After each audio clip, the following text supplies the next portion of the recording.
This is People First Media.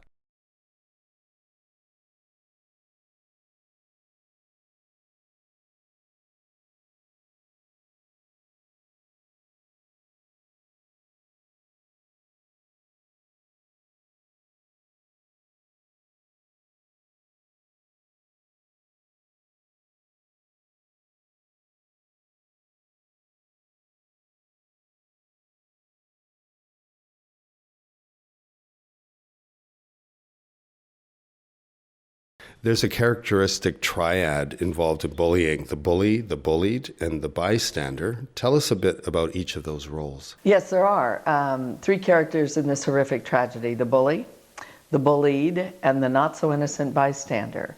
And my goal in my work is to demonstrate how we can help raise a fourth character, that witness, resistor, and defender, the kid willing to stand up and speak out and step in. But these three others work in concert.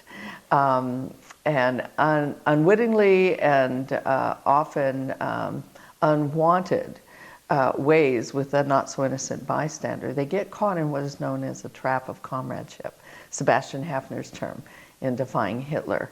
But once they're in that trap, they then begin to justify being in that trap with the bully. In the center of the circle is the target. Now, you can be targeted because you're short, you're tall, you developed early, you developed late, your race, religion, gender, physical or mental ability. You can be targeted because you have allergies. You can be targeted because you're new. The one thing all targeted kids have in common is somebody targeted them. The bully plays three different roles. They can be the instigator, the planner, or the perpetrator. You can have a young girl who says to all the other girls, "You know what I heard about Susie? Wouldn't that be fun to put up on the net?" But all the other girls say, "Oh yeah, we'll do that."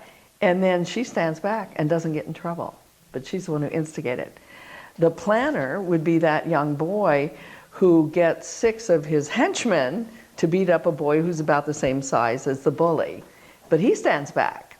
Or it can be the perpetrator, the person who actually carries out the mean and cruel behavior. Or you can play all three roles. The not-so-innocent bystanders, William Burroughs, the great English author, said, "There are no innocent bystanders. What were they doing there in the first place?" And they play a variety of roles. As you go around the bully circle, you have the henchman. And you didn't raise him or her to be a bully, but you raised them to do to please. They got all those S++s on behavior, catch them being good awards, lunch with the principal. And they have learned at a very young age to do to please adults. But by middle school, they're doing to please their peers when that high-status social bully says to all the other girls, "I don't like the new girl. You want to be in my group?" Which is pleasing that girl, getting a reward. Don't eat lunch with that other girl. And so they willingly pile backpacks on the seat and stuff so that the new girl can't sit there. They partake in the bullying, but they didn't start it. Then you have the active supporters. They're the ones who whip out their cell phones and take a picture of it, not to get the others caught and to be held accountable, but to put it up on YouTube so that others can laugh at the pain. Then you have the passive supporters who laugh at it. They're the ones who download the YouTube video and are laughing at the other's pain. All of these kids are part of the problem. They're keeping that cycle of violence going. The very bottom is a deadly group, and it can be you and me, the disengaged onlooker, who turns a blind eye, say, "Oh, boys will be boys, girls just want to be mean." It's part of girl drama, or as a peer to say, "Well, it's not my problem. They're younger than me or older than me. It's not my group." But they're still part of the problem. On the upswing is the potential witness. That's the kid we did raise to act with integrity and civility and compassion. But she's afraid of the bully. She's afraid if she steps in, she'll be next. She's afraid if she steps in, she'll make it worse for the target. Or she's simply afraid. But all of those kids are a part of keeping the bully going. And eventually they get locked in this trap where they begin to not feel good always about what they did, but to begin to need to justify it. Well, he is dorky, he is weird, he is odd, or she does strange things, or look how she dresses, in order to keep this circle going. The antithesis, the one who shows us that that doesn't have to happen, is at the very top of the circle, the antithesis of the bully, that witness, resistor, and defender. That kid who says, when the high-status social bully says to all the other boys, look at that kid over there, different skin color, religion, or gender, or physical or mental ability, let's go mess him up. It's the boy who says no. When the burden's heavy, when his friends say, what are you, chicken? What do you just like him? But he says no, and is willing to pay the cost for standing up for another human being. It's that girl who says, well, that's mean and cruel. I'm going to go sit next to the new girl. And she will do that at cost. She will get, oh, Miss Goody Two-Shoes, or you're next. And so my goal is to show how we can raise those kids. And those kids can actually do more good in breaking this cycle of violence. Because very often when they go sit next to the new girl, or they stop it in the locker room, they may be targeted by others, but there were those potential witnesses in the bully circle who said, I didn't feel so good about it, and I didn't have the courage, but now I do, because I saw somebody else do it. So they're able to pull that circle along to a more deeply caring circle instead of violent, vicious circle. You've identified 4 ways, 3 means of bullying, and there are also some differences which you touched on around bullying behaviors between girls and boys. There are 4 ways and 3 means. So you can do all 4 of these with those 3. The first is a one-time event. Now I catch a lot of grief on that one because so many anti-bullying definitions say it must be continuous and repeated over time. I dare say if your kid's head was stuck in a toilet, it's called swirling, once would be enough. Once called a slut, once ostracized from your peers is mean and cruel behavior. And so we need to look at, if it's mean and cruel, we need to stop it. So a one-time event of severity would count. The second is the most common, and that is the continuous and repeated over time. The third is hazing. Not just some hazing, but hazing by its nature. It's a ritualized initiation intended to humiliate or harm someone so that the observers could laugh at this person's pain. It's laughing at them. And if they're diminished in any way, in a ritualized initiation to welcome into a group, that is hazing, and that in turn is bullying. The fourth is probably the one that is the most distressing for those of us who are parents or grandparents, because we are not as well informed, and that's the cyber or digital issues. And we need to teach our young people to be digitally savvy, smart, digitally civil, and digitally safe. And that means you and I have to get up to speed on what that means. So a majority of the update in my book is related to the digital world, not just digital bullying, but how do we teach kids to do all 3 of those things. So those are the 4 ways. The 3 means that kids do those kind. The first is verbal. Boys and girls do that one equally well. You know the adage, sticks and stones may break my bones, but words will never hurt me, is a lie. Ask Dawn Marie Wesley's mom. Dawn Marie hung herself here in British Columbia at 14, left a suicide note naming the 3 girls who had only verbally tormented her every single day in middle school. The 2 tools our kids use for that are the internet and the cell phones. The last thing Dawn Marie heard before she hung herself was one of those girls saying, we'd all be better off if you were dead, and by morning she was. So verbal bullying alone can pack a tremendous wallop, be an entree to the other 2, or combined with the other 2 for an even greater wallop. The second is the physical bullying, which by the way is the least amount done. But boys tend to move from the verbal to the physical. But I'll guarantee you, if you have a child who's been physically bullied, he or she has been verbally and or relationally bullied first. Rarely do bullies jump to the physical first. We've just missed it, or they've not told us because they're ashamed or afraid of retaliation, or bought into the lie that it's just part of what happens in life. But very few boys actually resort to physical bullying. They threaten it, that's verbal bullying, or they fight, which isn't even bullying. Conflict is not the same as bullying. Girls, it's on the rise today, but girls are less likely to use physical, but they don't have to. They have in their social arsenal something far more powerful, relational bullying. That's shunning, rumor, gossip, and exclusion. And that begins as young as age 4.5 to 5 with young girls, where they say, you can't come to my party, or we don't have room in this game for you, or don't let her sit at the table. Look, she has a Star Wars bottle. Girls don't use Star Wars bottles. And she gets all the other girls to laugh. And so the relational bullying can be devastating to a young person. Boys do those, but not as often as they would do the verbal and the physical. So girls often go from verbal to relational and know the kind of impact that will have. What can young people who are being bullied do about it? Well, there's some things we don't want them to do, and sadly to say it's in many anti-bullying programs, and that's to say to them, avoid the bully or ignore them. First of all, the bullies will find them. And when we tell the kid, and I don't tell a targeted kid to get in the bully's face, but it's not their job to change their route to school, to leave class early so the other girls don't torment them. I mean, a kid spits at another kid's lunch. Why is it the targeted kid that has to eat lunch with the counselor? Why aren't the kids who spit in his lunch eating lunch with the counselor, kind of thing? So I don't tell them to avoid. Why does that kid with special needs have to sit in the front of the bus? Why aren't the bullies sitting in the front of the bus, kind of thing? The other is ignore. Lakoff wrote a book, Don't Think of the Elephant. What'd you just think of? An elephant, right? When we tell a kid to ignore them, it's real hard to ignore the abuse that they're being subjected to. But what it does is it starts to eat at them. And by the third scene in this horrible tragedy, bullies don't even have to work on the targeted kid. He or she starts beating themselves up. I am dumb. I am stupid. I'm no good. So you don't tell them to avoid or ignore. You also don't tell them to fight back.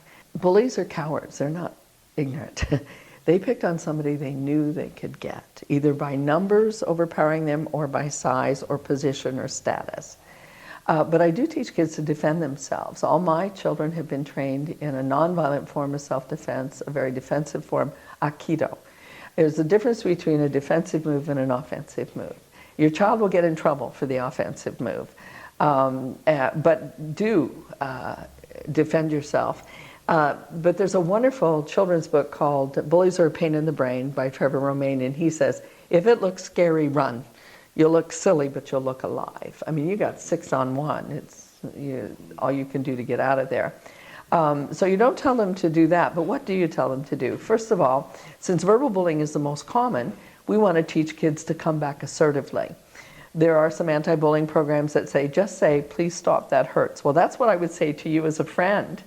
If you made a comment that you thought was joking, but it was the wrong time or the wrong place, and I'd start to be sad, what would you do right away? I'll help you out. Yeah, Stop. You'd stop, right. What would a bully do? Continue. Exactly, because you wanted to make me feel pain. It's the difference between teasing and taunting. Teasing is what friends do. Taunting is what bullies do. So why on earth would you tell a targeted kid to say, please stop, that hurts? Bullies love it. So what do? That's a passive response. An aggressive response, well, it takes one to know one. Remember, bullies are cowards. They're not ignorant. They picked on you because they thought they could get at you. So coming back with an aggressive comment won't get you anyplace either. But assertive will. Aggression begets aggression. Passivity invites it. Assertion dissipates it. So we teach young people to roll their shoulders around and down and stand strong. Notice I didn't say tall. That's a bias against short people. And those little biases matter culturally. So stand strong. Every child can be strong.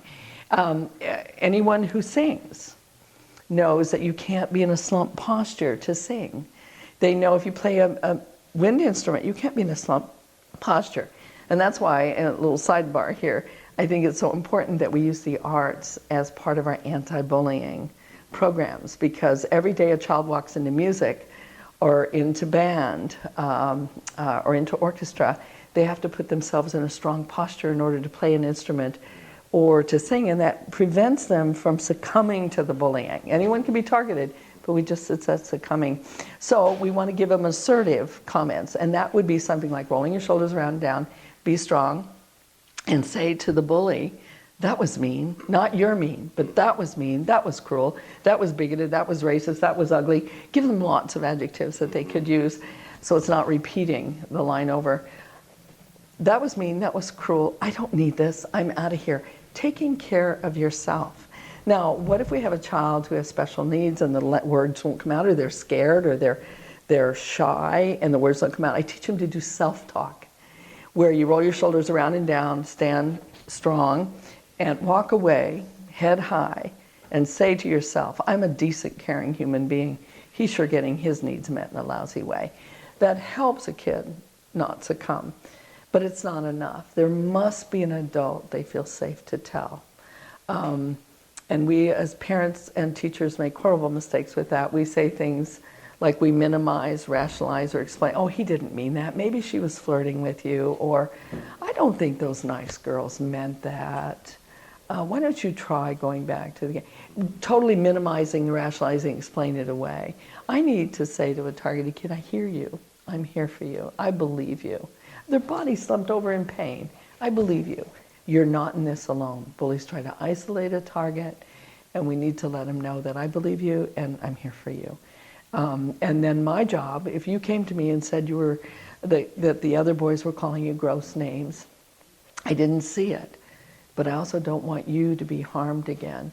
Number one, keep a target safe. Number two, keep any witness safe. And when you report bullying that's been done to you, you are not only the target, you become your own good witness. Mm-hmm. And I need to say to you, you know, that was an ugly thing to happen to you. I'm so sorry it happened on our watch, and thank you for telling me. But I need your permission. This is empowering. I need your permission not to deal with it right away, because I promise you, I will catch them. Where's it happening? When's it happening? And I watch those kids like a hawk. And then I nail them. Because if I would run right away to those kids, you would be retaliated against, and they would probably deny what they did. Now, if your head's been dunked in the toilet and you've got urine on you, I don't do that. I mean, I go and nail it right away. That was mean, that was cruel. This is safe harbor for every child, and you have a job to do, and it's called restorative justice, but that's another whole lecture unto itself. But I want to give them the tools to stand up for themselves. If we do that, like I said, you become that witness for yourself. You are more inclined, and many targeted kids have done this, more inclined then to stand up for somebody else who's being targeted. It always helps if a kid who's been targeted has somebody in their life that will stand up for them as well. And that's why I always say to a kid with special needs or a kid who's at high risk for being targeted, make sure you have a buddy that's there for you. And very often, the witness resistors and defenders can be an older child who's willing to step in for that kid. And we can organize that in our schools. Barb, you're currently reintroducing your best-selling book, The Bully, the Bullied, the Not-So-Innocent Bystander. Yes. Give us a sense of why you're reintroducing it. I think you've already been touching on some of the aspects of that, and tell us a little more about the book. Yes, it's been thoroughly updated and not necessarily revised as much as expanded, updated and expanded, because of what has happened with laws in all of the countries around the world. It's very much a universal book. And the ways and means of bullying, means has not changed, verbal, physical, and relational. But the way with cyberbullying, it has expanded. And I felt it was really important to include ways that parents and educators and young people themselves could look up resources. So I give many more resources that are available to young people, websites they can go to. The Red Hood Project right here, that was started right here in BC with Raffi, the famous singer, to help protect young people after the death of Amanda Todd. And so I felt that it was important to put up-to-date issues and concerns. Revenge porn was something none of us had heard about, and now we have laws about that. And it affects the youngest, the 13, 14, and 15-year-olds that you would think, oh my, somebody's spreading a picture around, it's there forever. And what can we do to protect our young people, but also how to help them be not only online but offline, to be savvy, smart, civil, and safe. Barb Coloroso, thank you very much for taking the time to talk with us today. And thank you for having me for an extended time here. It's a pleasure.